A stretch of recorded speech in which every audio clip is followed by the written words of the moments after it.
Today we will meet an American serial killer who infamously became known as the Iceman. Richard Kuklinski was born on April 26, 1935 in Chicago, Illinois. His father owned a garage where he repaired shoes. From what can be gathered from his early life, the boy's parents were loving and caring people who did everything they could to give their son a good life. Unfortunately, when Richard was 7 years old, his father died and everything changed for the worse. His mother had to work long hours now to provide for the family, and young Richard was mostly left to fend for himself.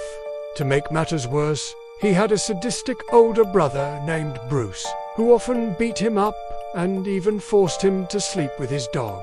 When Richard eventually came home from school one day and found that Bruce had stolen some of his things, he took a baseball bat and hit his brother over the head.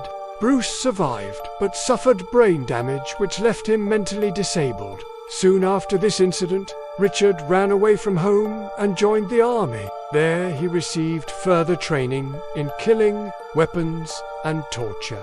After his discharge from the army, he married and began working as a hitman for the mob. During his lifetime, he is said to have committed at least 200 murders, but according to other sources, as many as 300. As a hitman, he earned around $5,000 per murder. He always carried out his assignments. Once he even killed a judge and his wife for $100,000. The authorities never caught him for any of those murders until he was finally arrested in 1986 for possession of a forged banknote. While in prison, he befriended a hitman named Demeanor, who became his partner in crime. Together they formed a brutal duo that instilled fear in the hearts of their victims. When Demeanor died in 1994, Kuklinski was arrested and charged with his murder.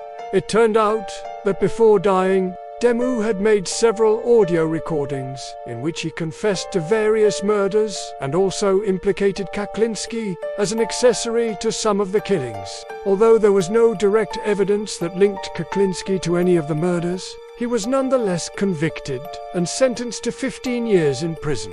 However, as it turned out later, the evidence against him was actually quite damning. The police had been looking for Kuklinski for a long time, but only the arrest for counterfeiting banknotes got them the evidence they needed. You see, while searching the suspect's house, the police found not just incriminating evidence in connection with the forging of banknotes, but also firearms and ammunition, thousands of dollars in cash, and several suspicious frozen meat packages. When they examined the packages, they found 3 severed human heads inside. Thus it became clear to investigators that the frozen meat in question was not meat at all, but rather a clever disguise used by the hitman to hide the body. It was later determined that the heads belonged to Paul and Deborah Hudak and their friend, all of whom had gone missing. As it turned out during the investigation, the trio had gotten into debt, and the Iceman was hired to get rid of them. In fact, Richard Kuklinski had murdered more than 20 people during the 1980s alone.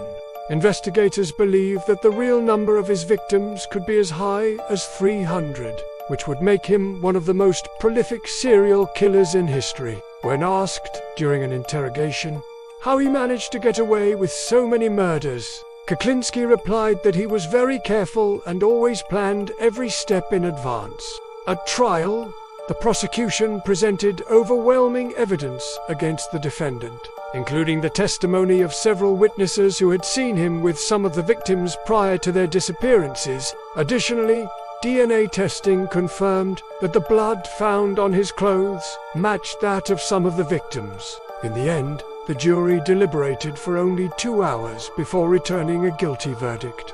During the sentencing phase, the defense attorney tried to convince the court that Kuklinski should not be given the death penalty because he had helped the police catch several other criminals. Nevertheless, on March 1996, Richard Kuklinski was sentenced to death. He spent the last years of his life at the State Correctional Institution in Greene, Pennsylvania.